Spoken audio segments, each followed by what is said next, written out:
الحمدللہ رب العالمین والصلاة والسلام علی رسولہ الامین وعلی آلہ واصحابہ اجمعین، اما بعد۔ میرے معزز سامعین، السلام علیکم ورحمۃ اللہ وبرکاتہ۔ فاعوذ باللہ السمیع العلیم من الشیطان الرجیم، بسم اللہ الرحمن الرحیم۔ ولا تستوی الحسنۃ ولا السیئۃ ادفع باللتی ہی احسن فاذا الذی بینک وبینہ عداوۃ کأنہ ولی حمیم۔ صدق اللہ العظیم وصدق رسولہ النبی الکریم ونحن علی ذلک من الشاہدین۔ ساری تعریف، بڑھائی اور بزرگی سزاوار ہے اللہ رب العالمین کے لیے، جو میرا اور آپ کا اور اس پوری کائنات کا تنہا خالق، مالک، رازق اور پروردگار ہے، اور ہزاروں لاکھوں صلاۃ و سلام ہو اللہ کے آخری نبی حضرت محمد مصطفیٰ صلی اللہ علیہ وسلم پر، جنہوں نے اللہ کا آخری پیغام اللہ کے بندوں تک پہنچایا اور اس کا حق ادا کیا۔ عزیز ساتھیو، آپ لوگ اس بات سے بخوبی واقف ہیں کہ چند دنوں سے، بلکہ اب تو یہ بات کافی پرانی بھی ہو چکی ہے، کہ اللہ کے نبی صلی اللہ علیہ وسلم کے سلسلے میں، آپ کے کردار کے سلسلے میں، اور بالخصوص ام المؤمنین حضرت عائشہ رضی اللہ تعالی عنہا کی آپ صلی اللہ علیہ وسلم سے نکاح کے وقت کے کی جو روایتیں ہیں، اس کے سلسلے میں کافی وواد اس وقت دنیا بھر میں دیکھا جا رہا ہے۔ کسی نے کچھ کہہ دیا، اس کے اوپر شدید رنج اور غم کا اظہار مسلمانوں کی طرف سے سامنے آ رہا ہے، اور پھر الگ الگ قسم کے جو ریاکشنز ہیں، جو رد عمل ہیں، وہ بھی دنیا کے سامنے مسلمان ظاہر کر رہے ہیں۔ تو اس موضوع پر کچھ اہم ترین باتیں آپ کے سامنے رکھنے کی میں کوشش کرنے جا رہا ہوں۔ اس پورے عنوان کو میں نے 4 حصوں کے اندر تقسیم کیا ہے، جس میں سب سے پہلا حصے کے اندر ہم اس موضوع پر بات کریں گے کہ یہ جو الزام ہے رسول اللہ صلی اللہ علیہ وسلم پر، اور اس طرح کے اور بھی جو الزام الگ الگ، کبھی آیتوں کے حوالے سے، کبھی احادیث کے حوالے سے، جو رسول اللہ صلی اللہ علیہ وسلم کے اوپر یا پھر اسلام کے اوپر جو سوالات اٹھائے جاتے ہیں، تو ان کا یہ ایک پس منظر ہم دیکھیں گے۔ ٹھیک ہے، بیک گراؤنڈ کے اندر کچھ انڈرسٹینڈنگ ہماری ہونی چاہیے، جس کے اوپر پھر ہم آگے کے ٹاپکس کو بہتر طریقے سے سمجھ سکتے ہیں۔ تو پہلے تو ہم اس بیک گراؤنڈ پر بات کریں گے، اور ممکن یہ ہے کہ آج کا جمعہ اسی بیک گراؤنڈ کے اوپر لگ جائے گا۔ اس کے بعد دوسرا جو اہم ٹاپک اس سلسلے میں ہے، وہ ہے کہ ایسے موقعوں پر مسلمانوں کو کس طرح ریسپونڈ کرنے کی تعلیم قرآن مجید میں اور نبی کریم صلی اللہ علیہ وسلم کی زندگی میں اور آپ کی احادیث سے جو ہے ہمیں ملتی ہے۔ ہاؤ ٹو ریسپونڈ، ہے نا؟ ہمیں آیا کہ ریئیکٹ کرنا چاہیے، ہمیں غم اور غصے کا اعلان کرنا چاہیے، احتجاج کرنا چاہیے، اور سزاؤں کا مطالبہ کرنا چاہیے ان لوگوں کے لیے جنہوں نے کچھ باتیں رسول اللہ صلی اللہ علیہ وسلم کی شان میں گستاخی کے طور پر کہی ہیں، عمدن کہی ہوں گی یا ایسے ہی انہوں نے کچھ ذکر کر دیا ہوگا۔ جس بھی طرح سے لوگ بات کریں، تو ہمارا رسپانس کیا ہونا چاہیے، اس پر ہم تفصیل سے انشاءاللہ بات کریں گے۔ پھر تیسرا جو ٹاپک ہم کور کریں گے وہ یہ ہے کہ احادیث کی اور پھر دوسرے جو آتھینٹک جو سورسز آف انفارمیشن ہمارے پاس ہیں، جو ماخذ ہیں یا امپورٹنٹ سورسز ہیں جہاں سے ہم دین اسلام کی تعلیمات کو لیتے ہیں، تو ان سب کی روشنی میں ہم ایکچولی ان دلائل کو دیکھیں گے جس میں حضرت عائشہ کی عمر نکاح کے وقت اور وداعی کی وقت کیا تھی، وہ آپ کے سامنے میں رکھوں گا، تاکہ پھر یہ کلیئر ہو جائے کہ وہ نکاح کے وقت عمر 6 یا 7 سال کی تھی اور وداعی کے وقت 9 سال کی تھی، یا پھر ایکچولی ان کی جو ایج تھی وہ 16 اور 17 16 اور 17 سال کی تھی نکاح کے وقت، اور وداعی کے وقت کم از کم 19 سال کی تھی۔ یہ میں آپ کے سامنے رکھوں گا، اور پھر اس کے بعد میں چوتھے حصے میں ہم اس موضوع پر بھی گفتگو کریں گے کہ یہ جو آتھینٹک سورسز ہیں دین اسلام کے،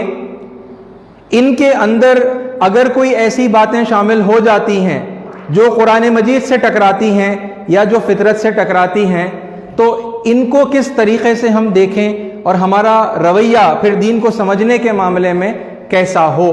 تو یہ 4 بیسیکلی ٹاپکس ہیں جن میں میں سمجھتا ہوں کہ ایک اوور ویو کمپلیٹ، یعنی کہ ہماری انڈرسٹینڈنگ عام اختلافات کو لے کر بھی اور پھر بالخصوص ایسے معاملات کو لے کر بھی ہمارے اندر ہو جائے گی۔ تو ہم سب سے پہلے اس بات سے شروع کریں گے کہ دیکھیے یہ جو بیک گراؤنڈ جسے میں کہوں گا بیک گراؤنڈ، ٹھیک ہے، بیک گراؤنڈ میں انڈرسٹینڈنگ کی اور سمجھنے کی کون سی باتیں ہیں، ٹھیک ہے۔ حضور اکرم صلی اللہ علیہ وسلم پر یہ آروپ لگایا جا رہا ہے، یہ الزام لگایا جا رہا ہے کہ آپ نے کافی بڑی عمر میں ایک چھوٹی سی بچی، ایک کم عمر بچی، ٹھیک ہے، ایک لڑکی حضرت عائشہ جن کی عمر 6 تا 7 سال بتائی جاتی ہے نکاح کے وقت اور 9 سال رخصتی کے وقت عمر بتائی جاتی ہے، تو اتنی کم عمر کی لڑکی سے آپ صلی اللہ علیہ وسلم نے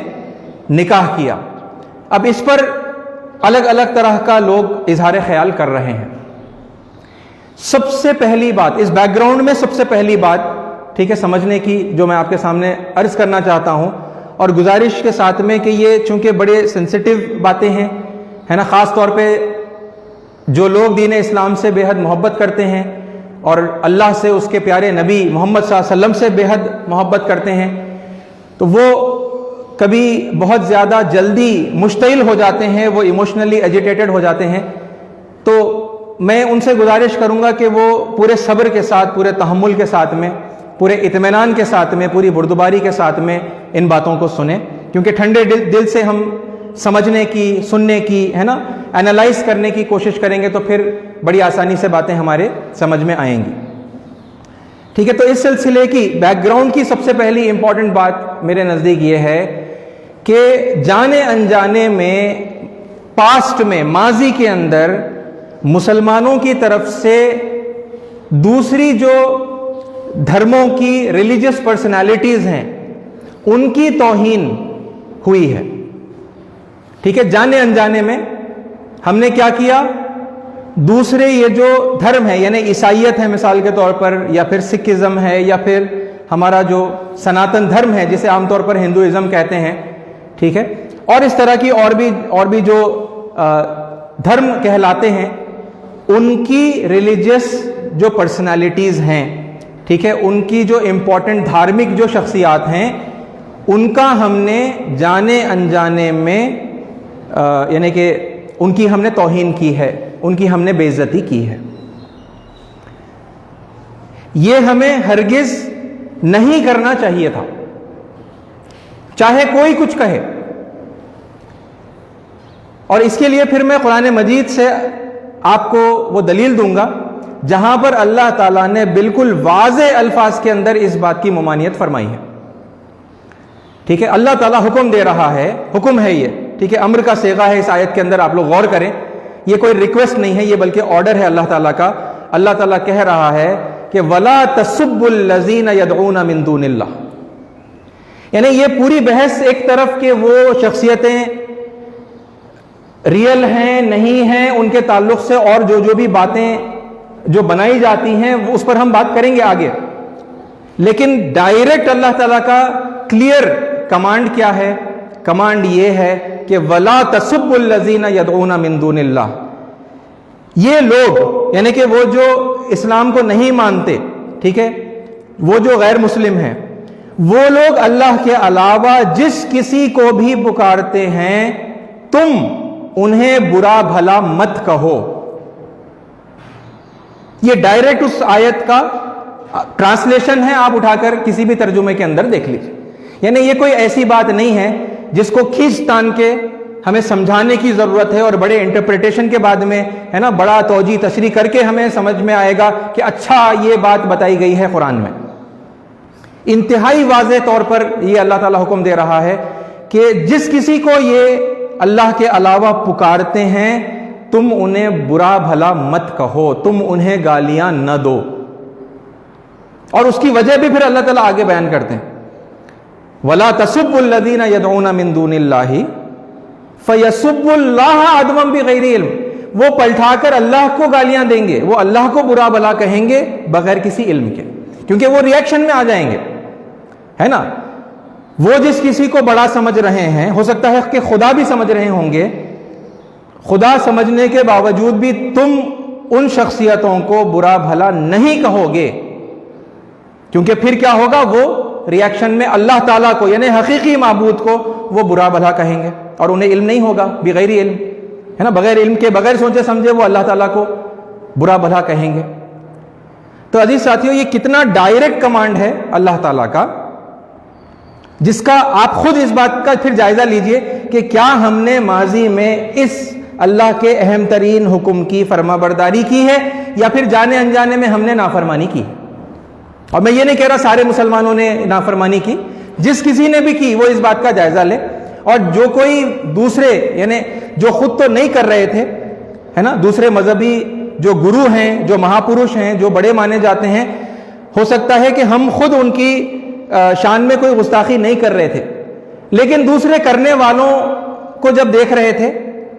ہے نا, تو پھر اس وقت ہماری کیفیت کیا تھی؟ کیا دلی دل میں ہم ان کے ساتھ یعنی کہ ہمدردی کا اور آپ نے اچھا کیا وہ والا تاثر رکھ رہے تھے, یا ہم دلی دل میں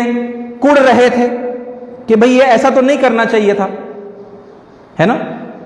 ان کے مہانوں کو ہمیں برا بھلا نہیں کہنا چاہیے تھا, اللہ تعالیٰ نے تو منع کیا ہے, یہ بعض مسلمان ایسا کیوں کر رہے ہیں, ایسا ہمارے دل میں کوئی کڑھن تھی, یا پھر ہم بالکل بے پرواہ تھے, بھئی کوئی اچھا بولے برا بولے ہمیں کیا لینا دینا, ہے نا, بالکل بے پرواہ. کیا تھا ہمارا رویہ, کیا تھا اور ہونا کیا چاہیے تھا, ہے نا, ہونا تو یہ چاہیے تھا کہ ہم اللہ تعالیٰ کے احکام کی پابندی کرتے, کیونکہ ہم اپنے آپ کو مسلم کہتے ہیں نا, ہم اپنے آپ کو مومن کہتے ہیں, یعنی اللہ پر ایمان لانے والا, اللہ کو ماننے والا, اللہ کی مرضی کو ماننے والا. مسلم مطلب اطاعت گزار, فرما بردار, ہے نا, سبمٹڈ ون, جس نے اپنی مرضی کو اللہ رب العزت کی مرضی کے آگے جھکا دیا ہے, جو اللہ کی مرضی ہے وہی ہماری مرضی ہے. ایسے شخص کو, ایسا کرنے والے کو مسلم کہتے ہیں. تو پھر اللہ کہہ رہا ہے نا, اللہ آرڈر دے رہا ہے کہ یہ لوگ اللہ کے علاوہ جس کسی کو بھی پکارتے ہیں تم انہیں برا بھلا مت کہو. تو پھر ایک فرما بردار غلام کا تو معاملہ یہ ہونا چاہیے تھا, ایک مسلم کا معاملہ تو یہ ہونا چاہیے تھا کہ وہ اللہ تعالیٰ کے اس حکم کے آگے اپنا سر جھکا دیتا, اور چاہے کوئی کچھ کہتا رسول اللہ صلی اللہ علیہ وسلم کو, صحابہ کو, کسی کو بھی, یہ پلٹا کر جواب میں ایسا نہیں کہتا. پہل کر کے دوسروں کی مذہبی شخصیات کو برا کہنا تو بہت دور کی بات ہے, ریاکشن میں بھی ہم نہیں کہہ سکتے, کیونکہ اللہ تعالیٰ نے بالکل کلیئرلی منع کیا ہے. لیکن عزیز ساتھیوں, ہم یہ دیکھتے ہیں کہ مسلمانوں میں سے بعض لوگوں نے کیا کیا, انہوں نے دوسروں کی مذہبی شخصیات کو کنڈیم کیا, ان کو برا بھلا کہا, ہے نا. مثال کے طور پر ہندوستان کی, ہماری ہندو قوم کی سب سے بڑی جو مانے جانے والی جو شخصیتیں ہیں ان میں سے شری کرشن ہیں اور شری رام ہیں, اور ان کے بارے میں یعنی ویسے تو بہت ساری باتیں بہت سارے لوگ کرتے ہیں, نیگیٹو باتیں, نیگیٹو باتوں کا میں یہاں پر ذکر کر رہا ہوں, لیکن اس میں سے جو سب سے زیادہ یعنی کہ مسلمہ بات, ایسا جیسا کہ ہمیں یقین ہے کہ وہ بات صحیح ہے, جو بہت سارے لوگوں کی زبان پر ہے, وہ یہ ہے کہ یہ دونوں شخصیتیں اور ان سے متعلق جو بھی حالات ہمیں بتائے جاتے ہیں یہ متھ ہیں اور مائتھولوجی ہیں. آپ نے سنا ہوگا نا ایسے, کیا کہتے ہیں, متھ اور مائتھولوجی, یعنی قصے کہانیاں ہیں, افسانے ہیں, اور ریئل میں ایسی کوئی شخصیت نہیں رہی. اب آپ بتائیے کہ کروڑوں لوگوں کے نزدیک, یعنی انڈیا کی میجورٹی ہماری ہندو قوم کا پاپولیشن ہے، اور ان کی میجورٹی میں بھی ان میں سے بعض ایسے ہیں جو نہیں مانتے، بعض ہندو ایسے ہیں جو شری کرشن کو نہیں مانتے ہوں گے، اوکے، یا بعض ہندو ایسے ہوں گے جو شری رام کو نہیں مانتے ہوں گے، لیکن ان کی اوور ویلمنگ میجورٹی ان دونوں ہستیوں کو مانتی ہے نا، اور بڑی عقیدت رکھتی ہے ان سے، اور ان کو مہاپرش کہتی ہے، ان کو مہان کہتی ہے، ان کو اپنا رول ماڈل کہتی ہے۔ اور ویسی ہستیوں کو ہم نے کیا کہہ دیا؟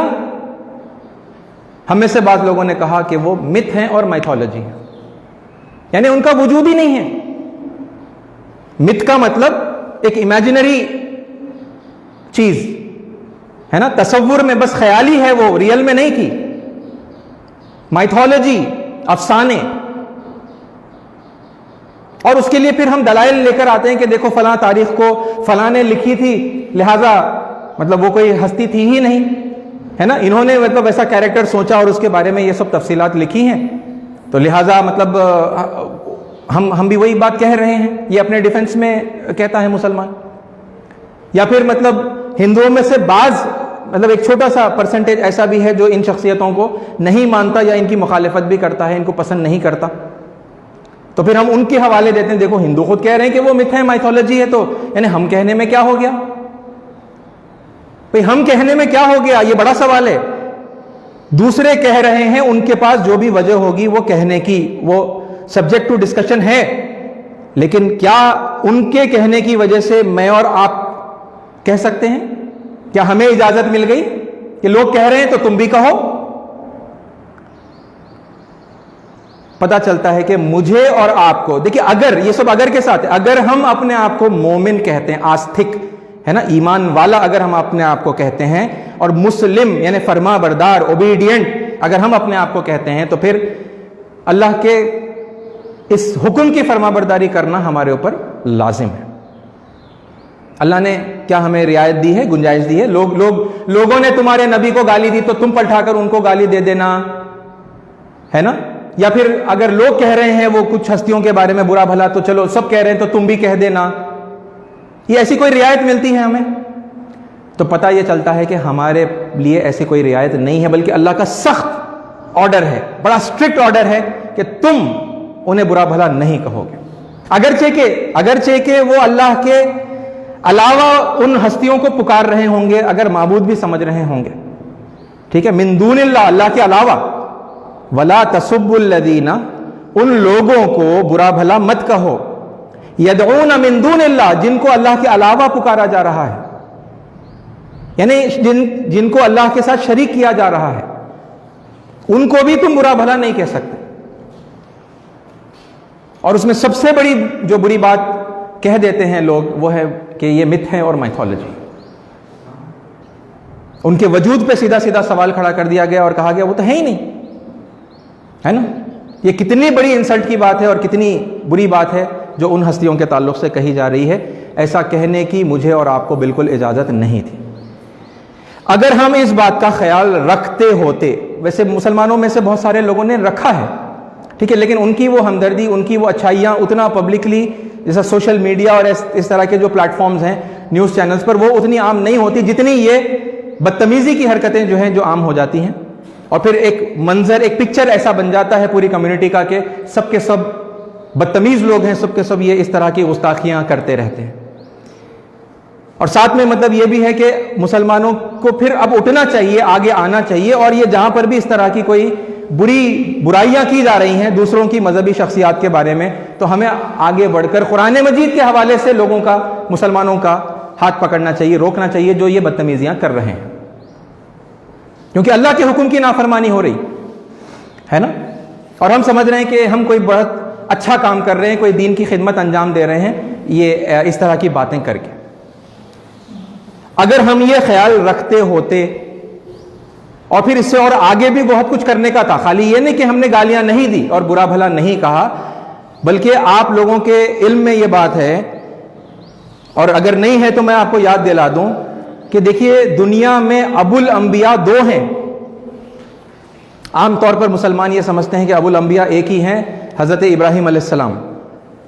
وہ تو ہیں ابو الانبیاء، لیکن ان کے ساتھ ایک اور ابو الانبیاء ہیں، یعنی انبیاء کے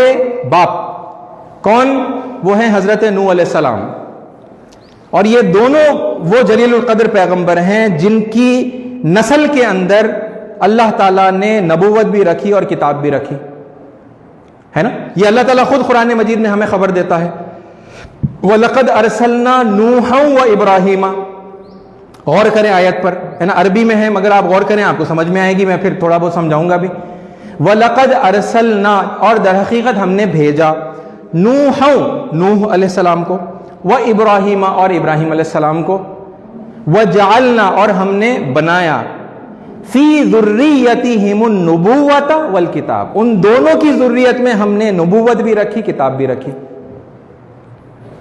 تو دو پیغمبروں کا ذکر ہو رہا ہے اور اللہ کہہ رہا ہے کہ دونوں کی ذریت میں، دونوں کی نسلوں میں ہم نے نبوت بھی رکھی، کتاب بھی رکھی. تو ابو الانبیاء کتنے ہوئے؟ دو ہوئے. ایک سیدنا ابراہیم علیہ السلام ہیں جو عرب کے ہیں، اور عرب کی وہ جو نسل ہے تو وہاں پر یعنی وہ جانے پہچانے نام ہے نا. ان کے بیٹے حضرت اسماعیل علیہ السلام، اسحاق علیہ السلام، حضرت اسحاق علیہ السلام کے بیٹے حضرت یعقوب علیہ السلام. پھر ان کے سلسلے سے ہم اور آگے آتے ہیں تو پھر حضرت موسیٰ علیہ السلام، حضرت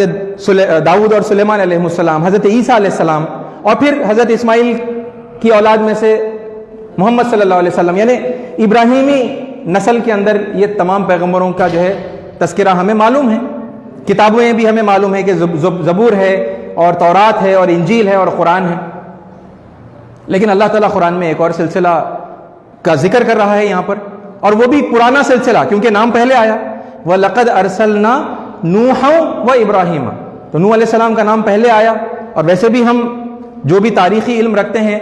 اسلام کے بارے میں تو ہم جانتے ہیں کہ نوح علیہ السلام ابراہیم علیہ السلام سے اور زیادہ بہت پرانے اور قدیم پیغمبر ہیں. تو اللہ بتا رہا ہے کہ ان کی بھی نسل میں ہم نے جو ہے نبوت رکھی ہے اور کتاب رکھی ہے. اور نوح علیہ السلام ہندوستان کے پیغمبر ہیں. اور پھر یہاں پر لوگ ان بڑی بڑی ہستیوں کا نام لے رہے ہیں، ہے نا، جن کو وہ کہہ رہے ہیں کہ ہزاروں سال پرانی یہ شخصیتیں ہیں اور یہ ہمارے مہان ہیں. تو یہ تو ہمارے لیے یعنی صرف برا بھلا کہنے پر رکنا نہیں تھا، بلکہ آگے بڑھ کر یہ تحقیق کرنی تھی، یہ دیکھنا تھا کہ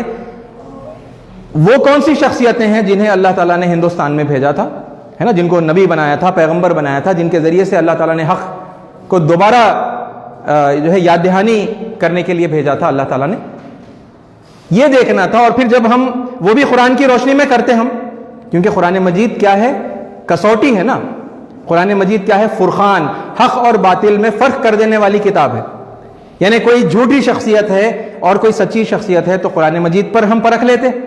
قرآن ہمیں بتا دیتا کہ کون سی شخصیت جو ہے اچھی اور سچی شخصیت ہے اور کون سی شخصیت جو ہے وہ جھوٹی شخصیت ہے یا ہے نا بے ایمان شخصیت ہے. وہ قرآن تمیز کر دیتا. تو کیا ہم نے یہ کام کیا؟ یہاں کی شخصیتوں کو قرآن مجید کی روشنی میں ہم نے دیکھا اور پہچانا. بہرحال یعنی اس سے پہلے میں نے کچھ باتیں آپ لوگوں کے سامنے رکھی ہیں پچھلے خطبے میں جو دوسری مسجد میں ہوا کرتے تھے. اس وقت اس کی تفصیل میں جانے کا موقع نہیں ہے، لیکن یہ ہے ایک سٹڈی، ایک چیز، ایک سبجیکٹ ہے جسے ہمیں دیکھنا چاہیے تھا بہت پہلے. اب تک نہیں دیکھا ہے تو پھر اب کم از کم ہم دیکھنا شروع کریں. ٹھیک ہے. تو یہ سب سے بنیادی بات ہے. ہم نے انجانے میں یا جان بوجھ کر ہم نے دوسروں کی مہان شخصیتوں کو برا بھلا کہا. اب آپ یہ دیکھ رہے ہیں کہ ریاکشن میں وہ اللہ اور اس کے رسول صلی اللہ علیہ وسلم پر سوال اٹھا رہے ہیں یا پھر الزام لگا رہے ہیں. یہ نہیں ہوتا اگر ہمارا رویہ درست ہوتا، یا پھر یہ منیمائز ہو جاتا، کم از کم منیمائز ہو جاتا، ہے نا. کیونکہ مطلب ہم دیکھتے ہیں نا قرآن، دیکھیے یہ جو رسول اللہ صلی اللہ علیہ وسلم پر جو سوال اٹھائے گئے ہیں یا پھر الزام جو آپ صلی اللہ علیہ وسلم کی ذات پر دھرے گئے ہیں، ان کا تو ریکارڈ قرآن میں بھی اللہ تعالیٰ نے کیا ہے نا. کہیں پر کسی نے جھوٹا کہا، کہیں پر جادوگر کہا، ساحر کہا، مجنون کہا. آپ پر نازل ہونے والے کلام کو لوگوں نے شیطان کا کلام کہہ دیا. لوگوں نے تو اس وقت بھی بدتمیزی کی نا رسول اللہ صلی اللہ علیہ وسلم کی، حضور ہے نا، آپ صلی اللہ علیہ وسلم کی شان میں گستاخی اس وقت بھی لوگوں نے کی جب رسول اللہ صلی اللہ علیہ وسلم تھے. تو کیا رد عمل، حالانکہ یہاں سے نہیں ہوا تھا، ہے نا. رسول اللہ صلی اللہ علیہ وسلم نے ان کے بڑوں کو برا بھلا نہیں کہا، بلکہ آپ قرآن مجید کو اٹھا کر دیکھیں گے تو آپ کو پتا چلے گا کہ جہاں جہاں پر جس بھی مہان ہستیوں کو لے کر، پیغمبروں کو لے کر لوگوں کے نزدیک کچھ بری باتیں مشہور ہو گئی تھیں، کچھ برائیاں ان پیغمبروں سے منسوب کر کے جو ہے وہ مشہور جو کر دیا گیا تھا، قرآن مجید ان پر خاموش نہیں رہتا، قرآن مجید ان غلطیوں کو کنٹینیو نہیں کرتا، بلکہ قرآن مجید ان غلطیوں کو صاف کرتا ہے۔ بنی اسرائیل کی روایتوں میں ہے، میں مثال کے لیے آپ کو کہہ رہا ہوں، آپ لوگ جانتے بھی ہوں گے، بس یاد دہانی کے لیے، کہ ان کے پاس یہ روایتوں میں ہے کہ ابراہیم علیہ السلام نے اپنی زندگی میں 3 جھوٹ بولے، یعنی وقت کا جلیل القدر پیغمبر ہے، جن کی نسل کے اندر جو ہے پیغمبروں کا سلسلہ ہے، کتابوں کا سلسلہ ہے، وہ ایک ابو الانبیاء ہیں، اور ان کے بارے میں بنی اسرائیل کے اندر کیا روایتیں ہیں؟ روایتوں میں ایک بات یعنی جو آ گئی ہے کہ انہوں نے اپنی زندگی میں 3 جھوٹ بولے، یعنی ایک پیغمبر جھوٹا، ٹھیک ہے۔ آپ کو معلوم ہے قرآن مجید نے اس سلسلے میں کیا پوزیشن، کیا یعنی کہ سٹیٹس ہے قرآن کا، یا کیا سٹینڈ لیا ہے قرآن مجید نے؟ اللہ تعالیٰ کہتا ہے قرآن مجید میں وَاذْكُرْ فِي الْكِتَابِ إِبْرَاهِيمَ إِنَّهُ كَانَ صِدِّيقًا نَبِيًّا، اس کتاب میں ضرور ذکر کرنا ابراہیم کا، وہ ایک سچے نبی تھے۔ یہاں پر بالخصوص یہ بولنے کی ضرورت کیا ہے کہ انہو کانا صدیقا نبیہ، وہ صدیق تھے، وہ سچے تھے، وہ نبی تھے۔ قرآن کیا کر رہا ہے؟ قرآن ان دھبوں کو، داغوں کو دھو رہا ہے جو لوگوں نے حضرت ابراہیم علیہ السلام پر لگا دیا تھا۔ آپ اٹھا کر دیکھیں جگہ جگہ پر، حضرت مریم علیہ السلام کے اوپر یہودیوں کا سب سے بڑا الزام تھا کہ یہ زانیہ ہے، نعوذ باللہ من ذالک، اور عیسیٰ علیہ السلام کو کہتے تھے ولد الزنا، زنا کا بیٹا، زنا سے پیدا ہوا بیٹا، نعوذ باللہ من ذالک۔ قرآن مجید کلیریفائی کرتا ہے اور ان کی تعریف کرتا ہے نا، وَإِذْ قَالَتِ الْمَلَائِكَةُ، اور یاد کرو جب فرشتوں نے کہا یا مریم، اے مریم، ان اللہ اصطفاکی، اللہ تعالیٰ نے آپ کو چن لیا ہے، وَطَّہَّرَکی، اور آپ کو پاکیزہ بنایا ہے، وَاصْطَفَاکی عَلَى نِسَاءِ الْعَالَمِينَ، اور سارے جہانوں کی عورتوں کے اوپر آپ کو فضیلت بخشی۔ یعنی لوگ یہ کہہ رہے ہیں کہ وہ نعوذ باللہ من ذالک زانیہ ہے، یعنی بدترین ایک جرم ہے، ایک گھناؤنی حرکت ہے جو ان کی طرف منسوب کی جا رہی ہے۔ قرآن نہ تو اسے کنٹینیو کرتا ہے، نہ تو خاموش رہتا ہے نیوٹرل، کہ بھائی ہاؤ بھی نہیں بولے، نہیں بھی نہیں بولے، ہے نا، اچھا بھی نہیں بولے، برا بھی نہیں بولے، کچھ بھی نہیں، اپنی جگہ پہ بیٹھے ہوئے۔ یہ اللہ کا طریقہ نہیں ہے، یہ رسول اللہ صلی اللہ علیہ وسلم کا طریقہ نہیں ہے، بلکہ ان ہستیوں کے اوپر جو الزام لگایا گیا اسے واش کیا گیا، اسے کلیئر کیا گیا، اور کہا کہ اللہ تعالیٰ نے آپ کو پاکیزہ بنایا ہے اور سارے جہانوں کی عورتوں کے اوپر آپ کو چن لیا ہے۔ 2 بار چننے کے الفاظ ہیں، ان اللہ اصطفاکی وطہرکی واصطفاکی علی نساء العالمین،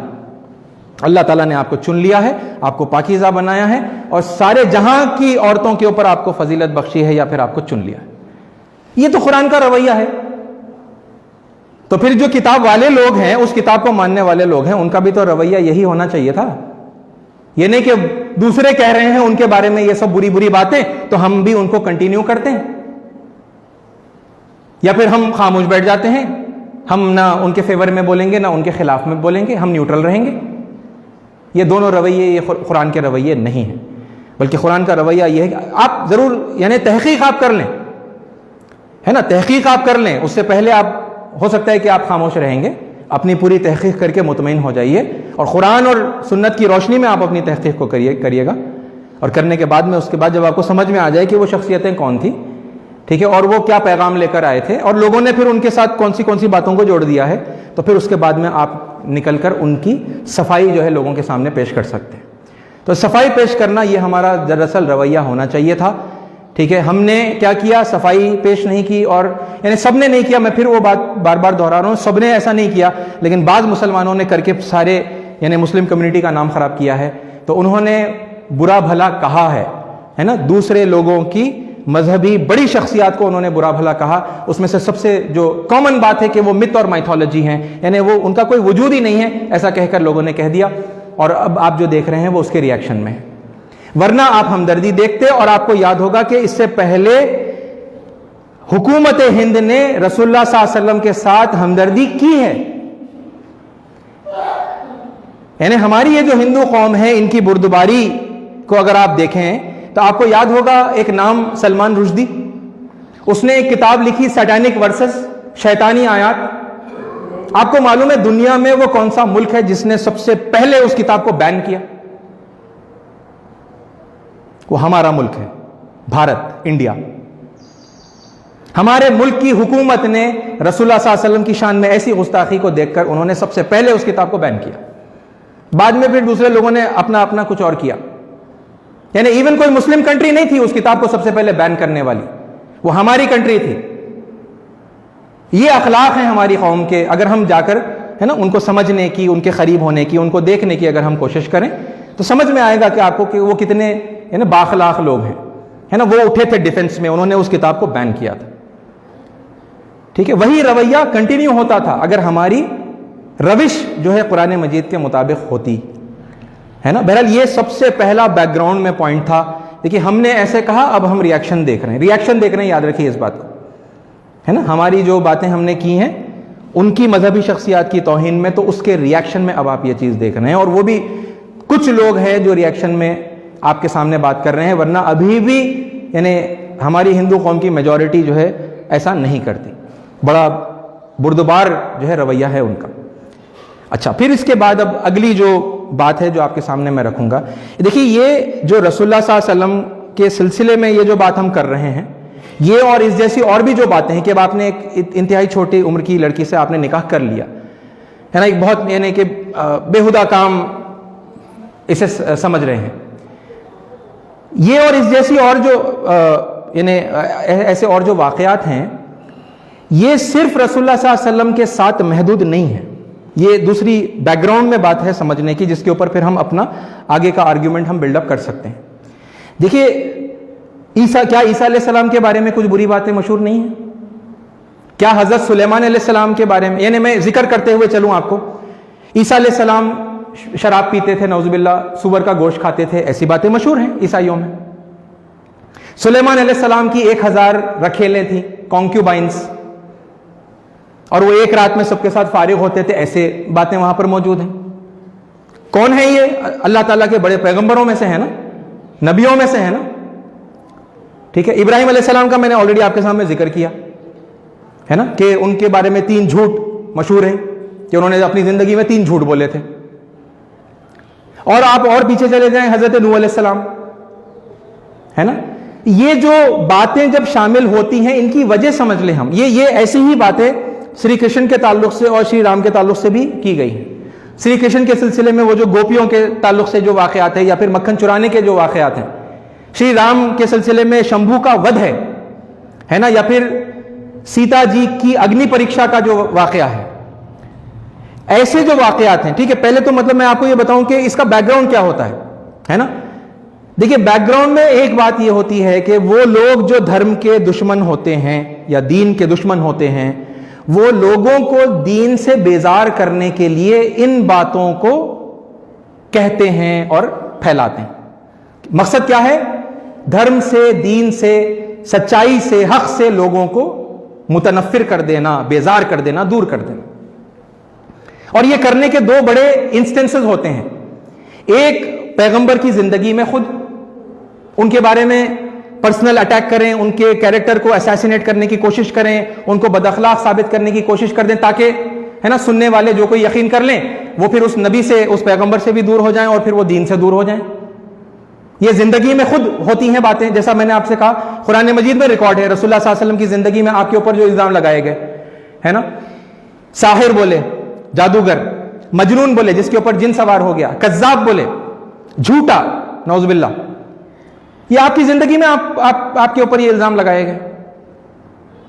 ہے نا۔ تو ایک تو یہ ہوتا ہے کہ زندگی ہی میں، یعنی وہ شخصیت کوئی بھی ہو، ہے نا، وہ کوئی بھی پیغمبر ہو یا نبی ہو یا پھر یعنی مصلح ہو، ہے نا، دین میں کوئی بڑی شخصیت جو پیدا ہو جاتی ہے، جو نبی بھی نہیں ہوتی، پیغمبر بھی نہیں ہوتی، لیکن دین میں خدمات انجام دیتی ہیں بہت بڑی، تو ان سے روکنے کا ایک طریقہ یہ ہوتا ہے کہ ان پر یہ پرسنل اٹیکس کیے جائیں۔ مقصد کیا ہے؟ کہ لوگ ان سے بیزار آ جائیں، اور ان کی وہ جو سچائیاں بتا رہے ہیں، وہ جو حق بتا رہے ہیں، لوگ اس سے بیزار آ جائیں، دور ہو جائیں بھائی دین سے۔ ارے پیغمبر ہی ایسا ہے اگر اس دین کا، تو پھر ہم مطلب ماننے والے کیسے ہوں گے؟ یہ ایک کامن آرگیومنٹ ہے نا، آپ آج کل سن بھی رہے ہوں گے یہ بار بار، ارے نبی خود جس کا ایسا ہے، اگر خون خرابہ سکھاتا ہے یا پھر ایک چھوٹی بچی کے ساتھ وہ یہ کرتا ہے، تو پھر یعنی ہمیں ایسے دین سے کوئی لینا دینا؟ بھائی that is the exact reaction that they want. یہی تو چاہیے لوگوں کو. وہ واقعہ اسی لیے تو انٹروڈیوس کیا گیا تھا، دین سے بیزار کرنا. اور دو مرحلے ہیں جو سمجھ میں آتے ہیں موٹے موٹے، کہ ایک تو ان کی زندگی میں ہی کریں، ان کو بدنام کرنے کی کوشش اور لوگوں کو ان سے بیزار کرنے کی اور سچائی سے دور کرنے کی کوشش. اور دوسرا یہ ہے کہ جب وہ اس دنیا سے رخصت ہو جائیں تو پھر ان کے نام سے دھیرے دھیرے، ہے نا، جیسا ممکن ہو ویسی تدبیر اختیار کر کے ان کے نام سے وہ باتوں کو شامل کر دیا جائے، کسی ایسی جگہ پر شامل کر دیا جائے، کسی ایسی شخصیت کے حوالے سے شامل کر دیا جائے جو دین میں یعنی معتبر مانی جائے، بڑی ہستی مانی جائے. تو پھر اب انہوں بولے، ہے نا، ان کے پاس ان کی لکھی ہوئی کتابوں میں وہ آ گئی ہے بات، تو پھر اب کیا ہوگا؟ ماننے والوں کو اس بات کا انکار کرنا مشکل ہو جائے گا، قریب ناممکن ہو جائے گا. یہی چیز آپ دیکھیں گے، یہ جیسا میں نے مثال کے طور پر ان ہستیوں کا آپ کے سامنے نام لیا ہے، یہ سب کے ساتھ یہی پرابلم ہے. ان کے بارے میں اب جیسا شری رام ہے، شمبھو کا ود ایسا پریزنٹ کیا جاتا ہے کہ اس سے جو دلت طبقہ ہے، جو شودر، یعنی پرانے زمانے میں شودر کہلاتے تھے، آج دلت کہلاتے ہیں، وہ ان سے متنفر ہو جائیں، وہ ان سے دور ہو جائیں. سب تو نہیں ہوئے لیکن پھر بھی ایک اچھا خاصا حصہ ان سے کٹ گیا ہے. سیتا جی کی اگنی پریکشا ایسے پیش کی جاتی ہے کہ یعنی پورا جو فیمیل جو گروپ ہے، پوری جتنی خواتین کا طبقہ ہے، وہ ان سے بیزار آ جائے کہ ارے بھائی کوئی عورتوں کے ساتھ ایسا کرتا ہے کیا؟ اور ظاہر سی بات ہے کہ کچھ جو حق پرست اور یعنی انصاف پسند جو مرد ہوں گے وہ بھی بیزار آ جائیں گے کہ ارے کوئی عورتوں کے ساتھ ایسا کرتا ہے کیا؟ تو مقصد کیا تھا ان باتوں کو شامل کرنے کا کہ دین کی ہستیوں سے لوگوں کو بیزار کر دینا، دین سے بیزار کر دینا ہمیشہ. یعنی دھرم ہار جائے، دھرم کو ہرایا کیسے جائے، اس کی تدبیروں میں یہ باتیں کی گئی ہیں. اور ویسی باتیں پھر شری کرشن کے تعلق سے ہیں، پھر یعنی یہ آپ جو دیکھتے چلے آئے نوح علیہ السلام کے تعلق سے ہیں، ابراہیم علیہ السلام کے تعلق سے ہیں، ہے نا. یعنی آپ یہ سمجھ سکتے ہیں کہ ہر بار، ہے نا، اللہ تعالیٰ نے جس کسی پیغمبر کو بھی بھیجا، نبی کو بھیجا، مصلح کو بھیجا، لوگوں نے ایسے ہی اٹیکس کر کے ان کو بدنام کر کے ان کو روکنے کی کوشش کی، یا تو ان کی زندگی میں کیا یا پھر ان کے گزر جانے کے بعد میں ان کے نام سے وہ بات شامل کر دی. اب وہ نکالنا مشکل ہو گیا، وہ ان کے لیے بھی نکالنا مشکل ہے نا. ہمارے ہندو بھائی وہ نہیں نکال سکتے وہ چیز کو، ہے نا، کیونکہ وہ اتنے ان کے آتھینٹک لٹریچر کے اندر شامل ہو گئی کہ اب وہ اگر کہیں کہ نہیں ایسا نہیں تھا، ہے نا، تو پھر ان کو ان کی کمیونٹی سے نکال دیا جائے گا. اور اب تو آپ یہ دیکھ رہے ہیں کہ لوگ جو بیزار آ رہے ہیں دھرم سے یا دین سے، وہ خود اعلان کر کے نکل رہے ہیں کہ ہٹ، ایسے کوئی دین سے ہمارا کوئی تعلق ہی نہیں ہے بھائی، اب ہم ہندو نہیں ہیں. یعنی ایکس ہندو، ایکس کرسچن، اور اب تو یعنی آپ ایکس مسلمز بھی دیکھ رہے ہیں. یعنی وہ جس چیز سے بیزار آ رہے ہیں وہ اسلام نہیں ہے جس سے وہ بیزار آ رہے ہیں، بلکہ اسلام کے نام سے وہ جو غیر اسلامی تعلیم جو زبردستی رکھی گئی ہے، اور اس کو اب نکلنے سے ہم نہیں دے رہے، ہم اس کو نکالنے نہیں دیں گے کسی کو. وہ بے دینی سے بیزار آ کر وہ ایکس مسلم بن رہے ہیں، یا مطلب ایکس کرسچن اور ایکس ہندو بن رہے ہیں، جہاں پر ان کو ٹھیک سے جو ہے جو حق کی تعلیم ہے وہ نہیں بتائی جا رہی. اس کا پھر کوئی جواب نہیں ہے نا. آپ ہندوستان کے کچھ اپنے نجی محفلوں میں آپ اسے خوبصورتی سے پیش کر لیں اور آپ اس کو جسٹیفائی کر لیں، آپ چار لوگ مل کر، ہے نا، کہے کہ نہیں یہی سچ ہے، لیکن پوری دنیا تو اسے سچ نہیں مان رہی، وہ اس کو غیر فطری مان رہی ہے ان چیزوں کو، یا بد اخلاق مان رہی ہے ان چیزوں کو. آپ کا دل بھی کہیں آپ واقعی میں یعنی غیر جانبدار ہو کر اپنے دل میں ٹٹولیں تو آپ کا دل بھی گواہی دے گا کہ نہیں ایسا تو نہیں ہونا چاہیے تھا، ہے نا، کیونکہ وہ باتیں ہیں ہی ویسی. اور وہ باتیں، وہ جتنی جھوٹی باتیں یہ سب شخصیتوں کو لے کر، ہے نا، جو کبھی ہر زمانے میں جو کی گئی ہیں، وہ اپنا مقصد پورا کرنے میں وہ کامیاب ہو رہے ہیں، لوگوں کو دین سے بیزار کر دینا، ہے نا. کیونکہ اگر وہ قریب ہو جائیں گے ان شخصیتوں سے اور پھر ان کی بتائی ہوئی تعلیمات سے، تو پھر وہ سچائی پر آ جائیں گے، وہ حق پر آ جائیں گے. وہ حق پر آ جائیں گے تو پھر یہ جو مونوپولی جو چل رہی ہے نا، جو لوگ دین کو اپنے مفاد کے لیے جو استعمال کر رہے ہیں، تو پھر ان کی دکانیں بند ہو جائیں گی، ہے نا. یہ نہیں چاہنے والے، دین کا نقصان چاہنے والے، وہ یہ حرکتیں کر رہے ہیں. یہ ہر کمیونٹی میں ہوا ہے، اور ہمارا